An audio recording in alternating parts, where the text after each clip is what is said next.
et messieurs, bienvenue au Parlement du Rire. Le seul Parlement où on vous parle et on vous ment pour vous faire rire. À présent, l'entrée du bureau exécutif. Vice-président numéro 3, Digbo Travail.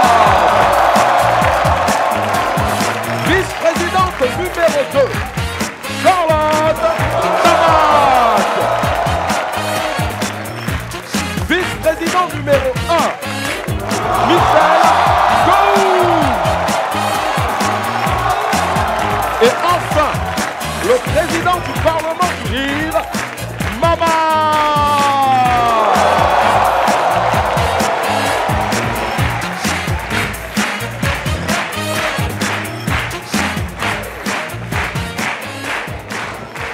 Vice-président Digbo. Oui. Tu m'as appelé à 2 h du matin, hier nuit, là, je dormais. C'est ce matin, j'ai vu ton appel en absence. Qu'est-ce qu'il y a? Ah, président, excuse-moi. C'est la femme de Gou qui a appelé ma femme et elle voulait parler à la tienne. Voilà, exactement. C'est la question que je voulais poser à l'honorable Charlotte. Moi, j'ai oublié de te demander ça. Charlotte, quand tu as appelé ma femme à 1 h 30 du matin, là, c'était pour lui dire quoi? Tu as peur de quoi? Tu as peur de quoi? Tu vas nous expliquer pourquoi tu appelles nos femmes à 2 h du matin.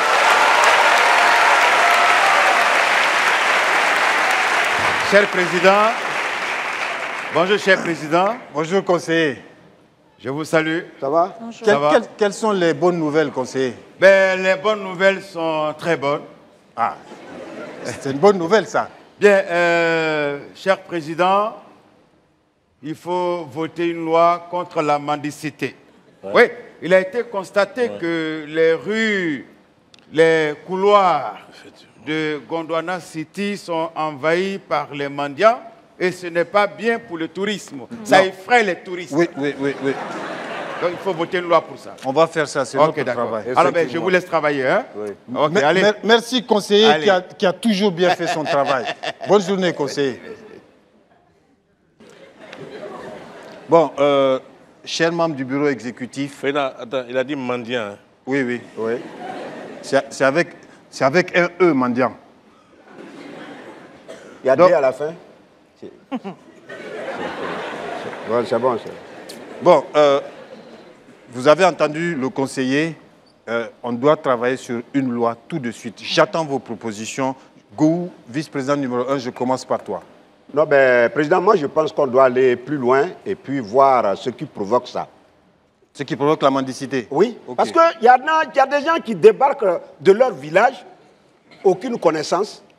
Ça veut dire qu'ils ne connaissent pas papier, ils n'ont pas été à l'école et ils débarquent comme ça pour envahir les gens dans la ville. Ouais. Bon, si tu ne connais pas papier, tu n'es pas allé à l'école, c'est tout à fait normal que tu n'auras pas de boulot. Ouais. Or, si tu n'as pas de boulot, tu ne peux pas te nourrir et te loger. Ouais. C'est pourquoi je propose que désormais, si on prend un mendiant en flagrant délit, on lui coupe la main.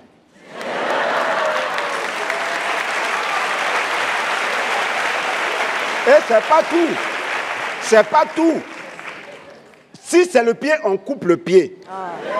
Ou bien on coupe sa langue. Attends. Terminé. Non, attends. Pourquoi on va couper la main, je comprends, il m'a dit avec la main. Pourquoi le pied? Ah, président, toi aussi. Tu réfléchis pas? Ça avait pied là, il marche pour aller dans la rue, non? Bon, c'est noté, vice-président numéro 1. Honorable Charlotte, je t'écoute. Président, je propose qu'on fasse le recensement de tous ces mendiants-là, pour savoir d'où ils viennent. Oui. Parce que pour moi, vrai. Ce sont 2 groupes ethniques qui nous mettent la honte vis-à-vis des touristes. Très bien. 2 groupes ethniques? Oui, président. Oui. Attends, dans la centaine d'ethnies qu'il y a dans ce pays-là? Oui, président, moi j'ai remarqué ça. C'est son analyse personnelle. Voilà. Laisse-la parler. D'accord. Président, oui. Selon mes statistiques, voilà. 60% de ces mendiants viennent de ta région. Président! Président! Ah non, mais elle a dit. Elle a dit. Charlotte, attention à tes chiffres là. Non, mais... Président... Ça veut dire quoi ça? Non, laisse-la parler. Mais j'ai fait mon travail. Elle fait son travail. J'ai fait des enquêtes. Il faut parler. Tu as dit 60. 60%. Et les 40 autres viennent de ta région, Go. Oh, ça, c'est des conneries, ça. Ça, c'est quelle statistique? Ça vaut rien, ça. Non, c'est des bonnes statistiques. Non, ça vaut rien. Ça, c'est caduque, ça. Tu as raison. Président, la vraie question que je me pose est la suivante. Oui, parce que... Qu'est-ce qui ne va pas chez vous? Chez qui? À qui Chez tu vous poses deux. la question? Merci. Non. C'est-à-dire, la question est tellement bien posée. Elle est simple. Qu'est-ce qui se passe chez vous? C'est-à-dire, c'est philosophique. Ou bien vous avez acheté toutes les terres, donc la population est obligée de se déplacer pour venir en ville. Qu'est-ce qui se passe au juste? Voici la question. Toi, ton oncle qui habite chez toi, là. Ton oncle qui est chez toi, là, c'est pas un mendiant. Les gens parlent. Il a son oncle. Au carrefour de la grande pharmacie, là. Oui, tous les petits mendiants, là. Oui. Ils nous ressemblent. Entre mon oncle et 40% ou 60%. Bon, président, ça va. Moi, ça va m'énerver. Ça va m'énerver. Je vais faire ce que je n'ai pas envie de faire. Je poursuis la session. Ouais, poursuis la session. Bon, mesdames et messieurs, nous allons poursuivre cette session du Parlement du rire. Mesdames et messieurs, nous allons accueillir ici une honorable parlementaire qu'on surnomme la mendiante des rires, Charlotte Ntamak. Président, comment tu peux aussi dire la mendiante des rires? Vas-y. Ah.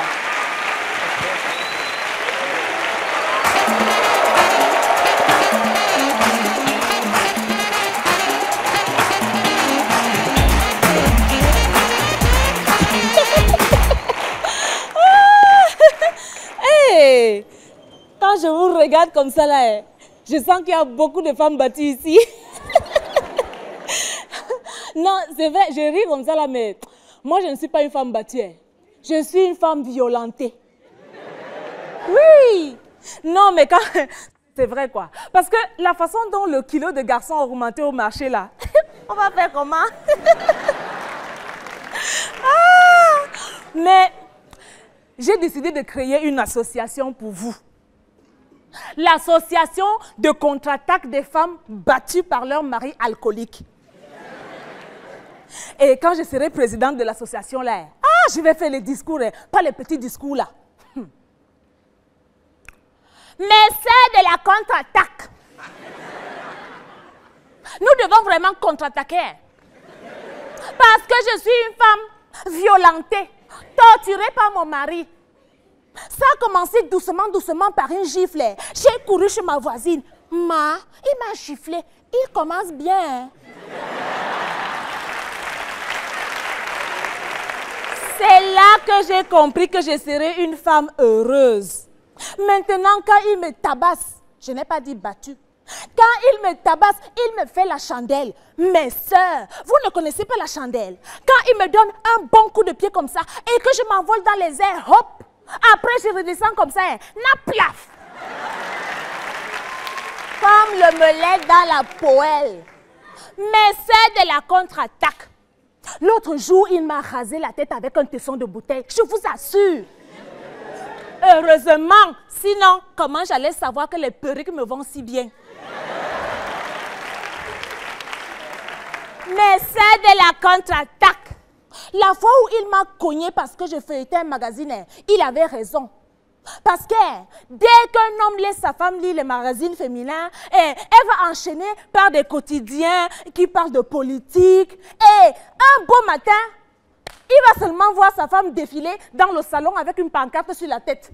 Oh, la place de la femme, ce n'est pas la cuisine. Oh, la place de la femme, c'est au salon. Oh, la place de la femme, ce n'est pas dans la chambre. Oh, la place de la femme, c'est à l'Assemblée nationale.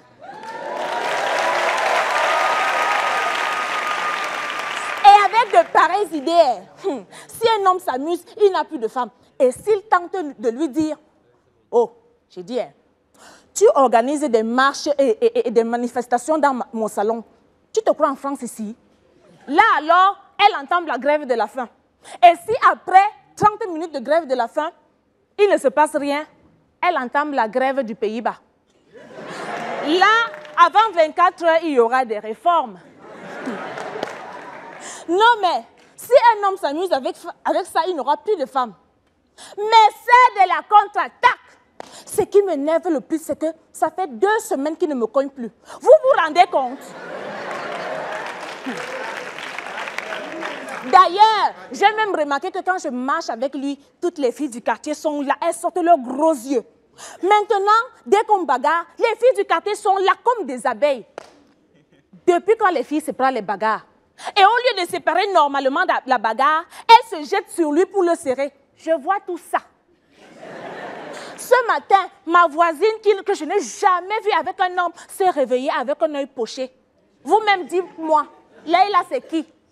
C'est mon mari. Je reconnais son style.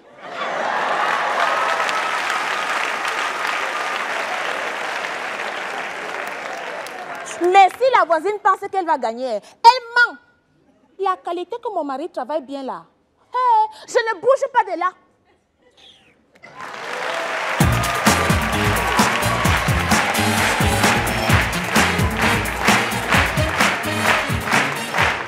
Charlotte ou Tamara?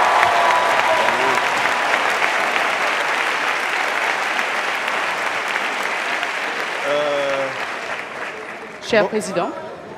Bonjour, Madame la Ministre. Que nous vaut l'honneur de cette visite? Il faudrait que vous votiez une loi contre tous ces hommes mariés qui remplissent les hôtels avec leurs maîtresses. Sur ce, merci. Au revoir. Au revoir, Madame la Ministre. Mais donc, ça fait 2 lois. Le même jour. Le même jour, on a qu'à travailler sur 2 lois. On va voter la loi du conseiller et la loi de la ministre. On ne peut pas, on est obligé de travailler sur une loi. Mais entre le conseiller et la ministre, là, qui est le plus dangereux? Le plus dangereux, c'est la petite fille là. Si c'est la petite fille là, vice-président Digbe, j'attends tes propositions. J'ai déjà travaillé là-dessus, comme si je savais. Proposition de loi. Désormais, un couple qui se rend dans un hôtel, arrivé à la réception, ce couple doit présenter leur carnet de mariage. Pour entrer dans l'hôtel? Oui. Oui. Le plan de la maison où ils habitent. Et puis, qu'est-ce que j'ai dit? Le numéro de téléphone fixe de leur domicile. En plus, le numéro de leur premier enfant, s'ils en ont. Bien sûr. En cas de problème, c'est lui qu'on peut joindre. Charlotte, j'attends aussi tes propositions. Je suppose que tu as travaillé dessus. Oui, Président. Mais je suis totalement d'accord avec l'honorable Digbe. Et que pourrais-je ajouter après ce brillant exposé, hein, honorable Digbe? Contrairement à certains. Voilà. Président, je propose que cette loi... mais, Président, est-ce qu'il a prononcé le nom de quelqu'un? Toi aussi. Bon, continue. Je propose que cette loi s'applique à tous les hôtels du pays et sur tout le territoire, sans exception. Non, honorable Charlotte, salut-moi. Président. Oui, vice-président numéro 1. Moi, je crois que cette loi est une perte de temps. Ah oui, parce que j'ai l'impression que le gouvernement se fout de la gueule des gens. C'est la ministre qui est venue. Je m'en fous. Je m'en fous. C'est eux qui ont toutes les maîtresses du pays. Alors qu'ils arrêtent d'emmerder les gens là. Moi, je dis, hein, cette loi-là, on ne la vote pas. Point. Go, c'est quoi ton problème? Moi, mon problème, oui, c'est toi et le gouvernement. Quel gouvernement? Et qu'est-ce que j'ai à faire là-dedans? Moi, je suis président du Parlement, je n'ai rien à faire là-dedans. C'est vous qui encouragez la prostitution dans le pays. Go, fais attention. Oh non, je sais de quoi je parle, président. Tu parles de quoi? Je sais de quoi je parle. Tu parles de quoi? Quand le gouvernement décide d'aller à l'intérieur du pays, dans la capitale, il n'y a plus de filles. J'ai quoi à voir là-dedans? Il n'y a plus de filles.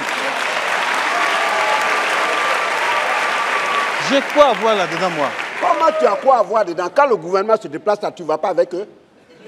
Quand vous embarquez toutes les filles pour partir là, tu crois qu'on n'est pas conscient de ça? Et puis, dans la capitale, il n'y a plus de filles. On cherche partout, il n'y a plus de filles. Et puis... Je vais poursuivre la session. Vous allez trouver, on ne poursuit rien ici. Allez, quand vous les trouvez là-bas, chaque membre de gouvernement, tu rentres dans la chambre, tu trouves 3 à 4 filles. Aïe! Et puis ça, avec ça veut dire, ça se dit donneur de leçons. Toi, tu peux donner leçon à quelqu'un?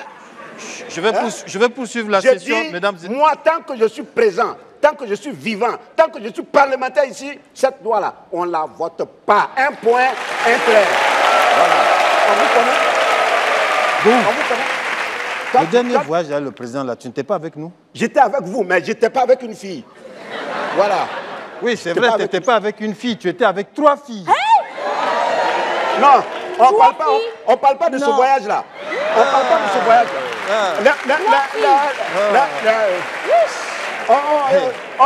Les autres voyages où vous êtes allés sans moi, là, c'est de ça que... Ah, donc c'est pour 3 ça. filles. Si quelque chose t'arrive dans la chambre là-bas, tu vas dire quoi à ta femme? Mais c'est comme ça, il faut. Ouais. Et puis après, on dit, ouais, et le vieux monsieur là, est mort Il des est mort dans la AVC. chambre. Toi, tu oses me poser cette question. Si quelque chose m'arrive dans la chambre, ton mari général qui va avec 4 filles là, Quel mari? Quel mari? Ton mari général. Ah, tais-toi, mon mari n'était pas La là-bas. dernière fois, il était avec 4 filles. Il n'était pas là-bas, mon mari n'était pas là-bas. Toi, Va on te là-bas. trompe et puis tu es Va là, là-bas. tu vois rien. Toi, tu vois rien. Ton Regarde. vieux mari là, il est Quel déjà vieux mari? mort. Mon mari n'est pas vieux. Mon mari, tu le connais où? Il Mon est- mari, il est vieux. Il n'est pas vieux. Bon, Il n'est pas vieux. Et puis approche ta bouche, ta bouche là. J'approche, Viens j'approche. frapper dessus tout de suite. Ah. Mesdames et messieurs, pas de déballage, s'il vous plaît. Nous poursuivons cette session du Parlement du Rire en accueillant un honorable parlementaire, mesdames et messieurs. Cet honorable parlementaire s'appelle Kader Nemer. Sous vos applaudissements, Kader Nemer.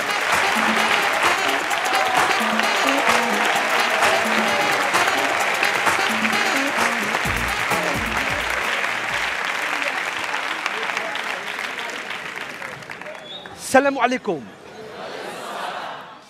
Ah, qu'est-ce que je suis fier d'être algérien.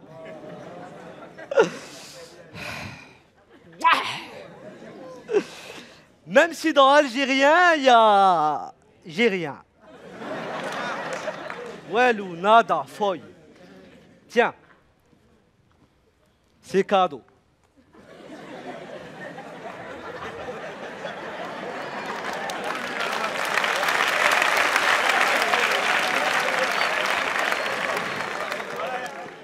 En Afrique, il y a un événement sur lequel tout le monde est d'accord pour dire que c'est dangereux. Pire qu'un attentat. La Coupe d'Afrique des Nations. La CAN, c'est dangereux. Oui, et surtout pour les joueurs. C'est normal. Ils ont peur de leurs supporters. Parce qu'ils ne les encouragent pas, ils les menacent. Si vous perdez, vous allez mourir. Si vous perdez, vous allez mourir. La CAN, c'est dangereux. Chez nous, en Algérie, les joueurs, ils n'ont qu'une seule peur, qu'on les sélectionne pour la CAN. Du coup, on ne les sélectionne pas. On les prend en otage. Allô, Brahmi, salam alaikum, c'est le coach. Oui, bon, alors c'est bon, j'ai été sélectionné pour les éliminatoires de la CAN. Là, t'as pas le choix. On a pris ta mère en otage. Oui, c'est dangereux. Alors imaginez si en plus, tu dois tirer un pénalty lors de la finale de la CAN. Ah, déjà, t'as les supporters, ils t'encouragent passionnément. Si tu le rates, on va tuer ta mère. Si tu le rates, on va tuer ta mère.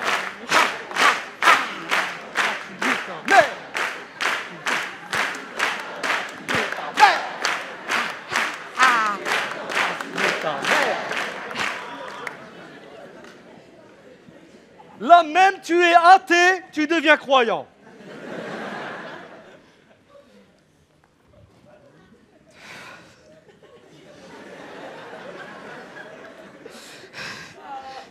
Ya Rabbi, ya mon Dieu! Pourquoi c'est moi que t'as choisi pour sauver l'Algérie? Ok, c'est vrai, j'étais un peu radin sur les prières. Mais dès que j'étais en galère, je les faisais, non? Oh, Rabbi, mon Dieu, si tu m'aides à marquer le pénalty, je te jure, Wallah, promis, Inch'Allah, j'arrête de boire de l'alcool. Ah, c'est dangereux la CAN. Et surtout pour les arbitres. Ah, et il y en a qui sont morts. Ah oui, juste parce qu'ils avaient sifflé un hors-jeu. Alors qu'il y avait hors-jeu. Ah, la FIFA, elle est paniquée. Elle a dit peut-être il faut mettre des militaires. Ou des casques bleus de l'ONU. Ah, c'est dangereux l'arbitre. Hein. Chez nous en Algérie, l'arbitre, il est mieux payé que les joueurs. C'est normal, il joue sa vie. Ah, lui, il peut pas gagner. Il peut pas perdre. Il peut juste survivre. Chez nous en Algérie, les arbitres, ils parlent pas. Juste ils sifflent. Et ils font des gestes comme ça. On a l'impression que c'est des agents de la circulation.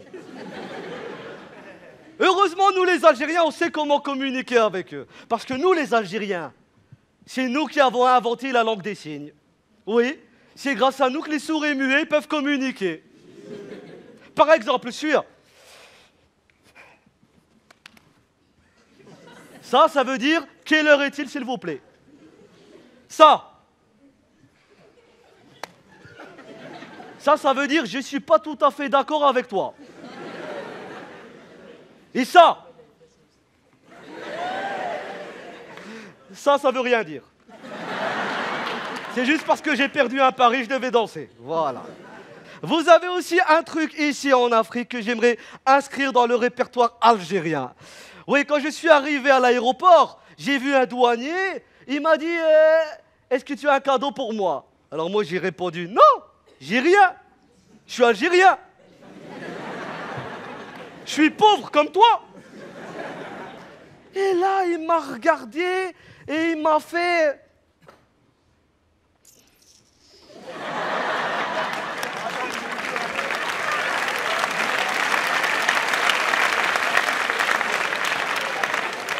Faut passer là. C'est ça que je veux apprendre, le chip. Alors ce qu'on va faire, c'est qu'on va organiser un concert de chip. Ce sera le premier groupe de chip africain. D'accord? On s'appellera les Chippendales. Alors je vais compter jusqu'à 3 et tous ensemble, vous allez faire un chip. Ok? Allez, c'est parti. 1, 2, 3.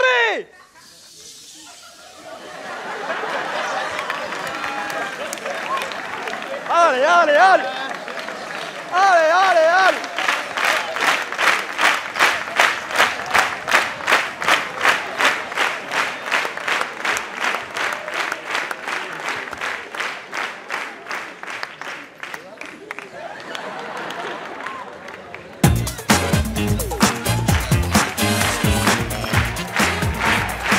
Kader Nemer. Conseiller. La loi a été votée. La loi a été votée ou pas? Non, non, conseiller. Mais, président, le gouvernement m'attend. Conseiller, quand tu es venu là, tu n'as pas rencontré la ministre? Elle est venue juste après ton départ pour nous dire de voter une autre loi. Une autre loi? Oui. Donc c'est sur ça qu'on était en train de travailler. Ah mais là, je ne suis pas d'accord. Mais d'habitude, qui vous soumet les lois? C'est toi. Alors, quelqu'un qui n'a pas l'habitude de venir ici, et vous le recevez. Conseiller. Moi qui me plie en deux pour vous, vous ne me respectez pas. Conseiller, on te respecte. Ah non, non, non, vous ne me respectez pas. Ça veut dire quoi ça? Vous vous prenez pour qui? Et ce que vous oubliez, pour noter votre travail, c'est moi qu'on interroge. Oh, Dibeu. Toi, tu te prends pour qui? Dibeu. Puis tu vas venir crier sur nous comme si on était tes enfants. Dibeu, c'est le conseiller. Ça veut dire quoi ça? C'est le conseiller. Je m'en fous. Toi, tu es qui? Tu vas venir comme ça, puis tu vas crier sur nous, et puis nous, on va te regarder, on ne va pas agir. Tu crois que toi, tu vas te plier en deux. Toi, où tu es là, tu peux te plier? Tu peux te plier? Allez, dégage là. Dibeu. Ça veut dire quoi ça? Bravo, Dibeu. Dégagez, lui ou moi? Non, on parle Je parle de toi. On parle de toi. Où? Non, on parle de lui. Ça veut dire Lui, quoi il est ça? qui? Bon, ok. Voilà. Bon, je dégage pas et puis tu vas faire quoi? Hey, Eddie, dis-moi, lui là, il te connaît mal. aujourd'hui là, c'est pas... Non. Aujourd'hui là, on n'est pas venu ici aujourd'hui, c'est pas une session pour voter la loi sur des funérailles. C'est pour travailler. Donc, il faut sortir. Nous, on va S'il y a funérailles, on n'a qu'à faire en même temps. Dis-moi ça. Conseiller, non. Mais lui, il peut faire quoi? Il peut faire... Attends! Ça là, c'est chocolat. Président, faut enlever, conseiller là.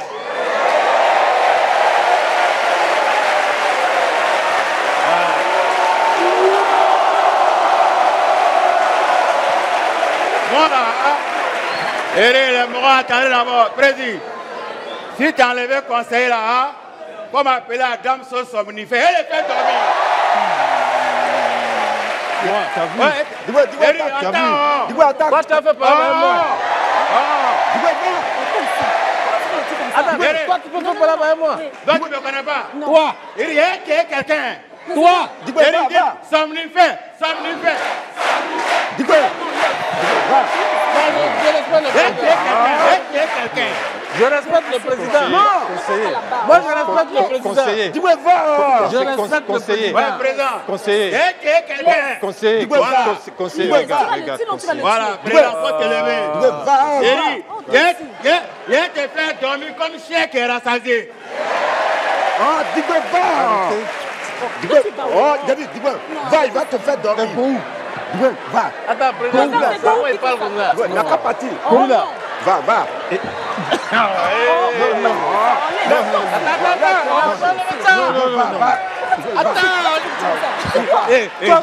Fais quelque chose. Fais quelque chose. dis-moi non, Bon, ne va pas là-bas, laisse. Dis-moi, va. Oh, c'est quoi? Président. Non. Bon, président, c'est pas respect. Hein. Merci. C'est respect, président. Merci, conseiller. Mais ça, là, moi, je ne laisse pas, je reviens. La petite fille, là, elle finit avec ça. Voilà. Quand tu n'es pas bien. Toi là. Quand tu es un sorcier. T'as dit, c'est toi le plus vieux et le plus petit, c'est toi qui attises le feu. Bon, mesdames et messieurs, nous allons revenir à plus de calme. Mesdames et messieurs, nous poursuivons cette session du Parlement du Rire en accueillant un honorable parlementaire très calme, très honorable celui-là. Il vient du Cameroun, mesdames et messieurs. Un tonnerre d'applaudissements pour Narcisse Kokam.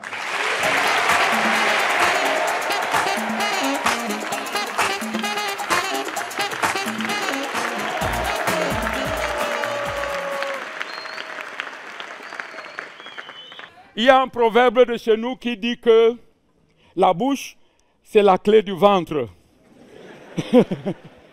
Et que les applaudissements sont au spectacle ce que les caresses sont à l'amour.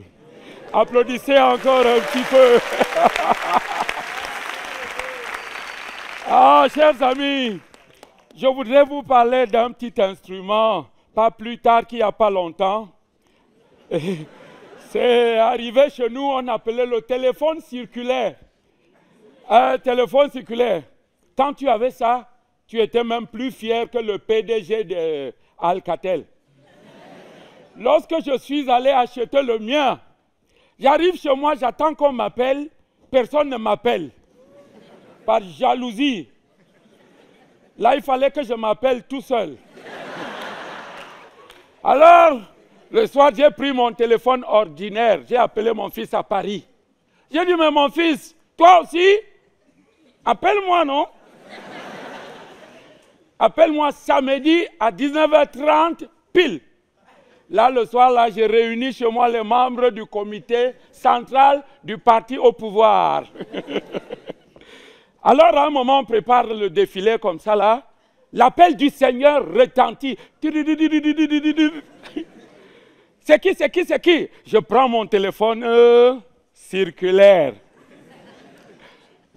Allô? Oui, c'est qui à l'appareil? Qui? Ah, Michel, c'est vous? Tu m'appelles comme ça d'où? De Londres ou bien d'Italie? Tu es déjà à Paris? Oh, Paris. Mais il fait froid à Paris, hein? Oui, même 30 degrés. J'ai vu ça à la télévision. J'ai maintenant les bouquets. On m'a installé les antennes parasoniques sur le toit, là, je vois tout. Ouais? Ouais? Ouais? Non, ici, tout le monde sont bien. Même ta mère. Sauf sa maladie. Elle est toujours affalée là sur les fauteuils. Même un simple examen d'urine que les gens font ici sans problème, elle a fait pour elle, elle a échoué. Alors, mais, si tu arrives ici en vacances, tu vas être surpris. Les gens m'appellent déjà honorable un peu partout. Oui, le secrétaire général du comité de base m'a coopté. Pour les élections législatives au Parlement gondouanais, j'ai refusé, mais ils m'ont forcé. Non, ils ont dit qu'ils vont faire tout et tout. Tout le monde sera élu. Non, ils ont déjà tout arrangé. Même les urnes sont déjà bourrées. On connaît les résultats. J'ai même demandé qu'on me donne le gendarme qui reste souvent devant la voiture. Ils m'ont dit d'attendre les élections parce qu'on me donne. Comment? Non, non, non. Quand j'étais dans le parti d'opposition, j'étais aussi un peu dans le parti au pouvoir. Il ne faut pas mettre ses œufs dans le même panier. Quand j'étais dans l'opposition, j'étais membre d'honneur. J'ai tout donné. Maintenant, j'ai profité quoi? Le commerce est devenu compliqué. Il faut que j'aille à l'Assemblée naturelle. Comme ça. Ouais.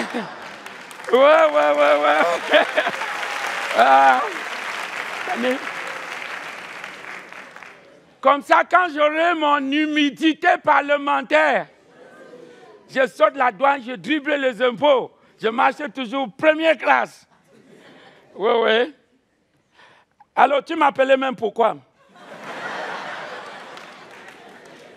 Pour 1 500 000, tu aimes trop ça, hein? C'est pas parce que je suis riche qu'il faut exagérer quand même. Tu veux faire quoi avec? Partir à la croisière. Oh, c'est bon, la croisière. C'est là que tu vas voyager avec les enfants de Sassou. Même des Obiang, vous allez vous trouver là. Bon, je vous faxe l'argent, hein? 2 millions. Bon, je vous accroche. Merci.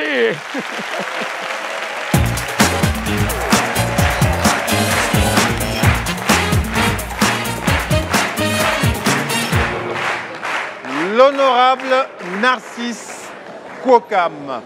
Alors, chers parlementaires, en tant que président de ce Parlement du Rire, voici ce que j'ai décidé quant à la proposition de loi de la ministre. Tout homme surpris avec sa maîtresse en sortant d'un hôtel sera condamné à 5 ans de prison ferme, 10 millions de dollars qui seront versés ici, au Parlement, dans ma poche. Comment ça, dans ta poche? Oui, dans ma poche. Mais, président... Tu auras 2 millions. Voilà. 2 millions pour Gou, 2 millions pour Charlotte. Mesdames et messieurs, merci, c'est la président. fin de cette Bravo, session président. du Parlement du Rire. 2 millions pour Digbe aussi. 2 millions. Non, mais pourquoi il m'oublie? Sous vos applaudissements, mesdames et messieurs, on avait le soldat sans grade Dao, Daouda Traoré, le conseiller Adama Daïko, la ministre Aurélie Eliam et un artiste. Vous aviez Kader Nemer, Narcisse Kwokam,